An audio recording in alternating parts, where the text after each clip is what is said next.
কাশ্মীরের পেহেলগামে অ্যাটাক, ভারত পাকিস্তান দুই দেশই দিচ্ছে যুদ্ধের ডাক। তবে দুই প্রতিবেশী ব্যাটেলে নামার আগে লড়াইয়ে নেমে গেছেন শাহিদ আফ্রিদি ও শিখর ধাওয়ান। সামাজিক যোগাযোগ মাধ্যমে একে অন্যের দিকে ছুটছেন কথার বল্লম। সেই বল্লমের ধারে এখন উত্তেজনা সীমান্তের দুই পারে। 27 এপ্রিল পাক গণমাধ্যম সামা টিভির এক টক শোতে অংশ নিয়েছিলেন শাহিদ আফ্রিদি। সেখানে পাকিস্তানের প্রতি আক্রমণাত্মক আচরণের জন্য রীতিমতো ধুয়ে দেন ভারতকে। দেশটির সেনাবাহিনীকে উদ্দেশ্য করে বলেন, কাশ্মীরে 8 লাখ সেনা সদস্য থাকার পরেও এমনটা হয়ে গেল। এর মানে তারা অযোগ্য, অকর্মণ্য।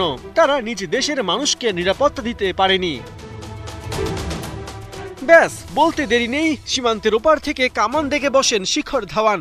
সাবেক ভারতীয় ক্রিকেটার এক্স হ্যান্ডেলে আফ্রিদির ওই নিউজের লিঙ্ক পোস্ট করে লেখেন, কারগিলেও তোমাদের হারিয়েছিলাম, এরই মধ্যে এতটা নিচে নেমেছো, আর কত নিচে নামবে? অহেতুক কমেন্টস পাস করার চেয়ে ভালো নিজ দেশের উন্নতিতে মাথা খাটাও। শাহিদ আফ্রিদিকে ট্যাগ করে শিখর ধাওয়ান আরও লেখেন, ভারতীয় আর্মিকে নিয়ে তারা অনেক গর্বিত।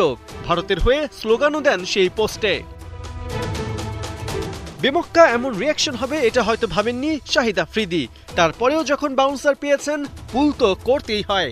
2019 সালে এয়ার স্ট্রাইকের সময় পাক বাহিনীর হাতে আটক হয়েছিলেন ভারতীয় পাইলট গ্রুপ ক্যাপ্টেন অভিনন্দন বর্তমান।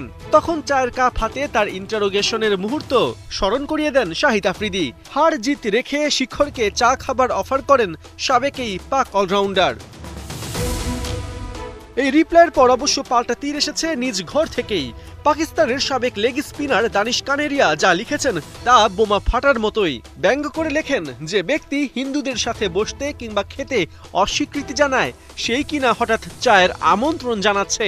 জানতাম না ভণ্ডামি চা সার্ভিসের সাথেও আসে। শাহিদ আফ্রিদির মন্তব্য ঘিরে ওঠা শোরগোলে এরই মধ্যে ভারতে নিষিদ্ধ করা হয়েছে তার ইউটিউব চ্যানেল। আর এর মধ্য দিয়ে শোয়েব আখতার, বাসিত আলী, রাশিদ লতিফ ও সাবেক ফাস্ট বোলার তানভীর আহমেদের পর পঞ্চম পাক ক্রিকেটার হিসেবে ইউটিউব চ্যানেলের নিষেধাজ্ঞায় পড়লেন শাহিদ আফ্রিদি। পার্থ বণিক, ৭১।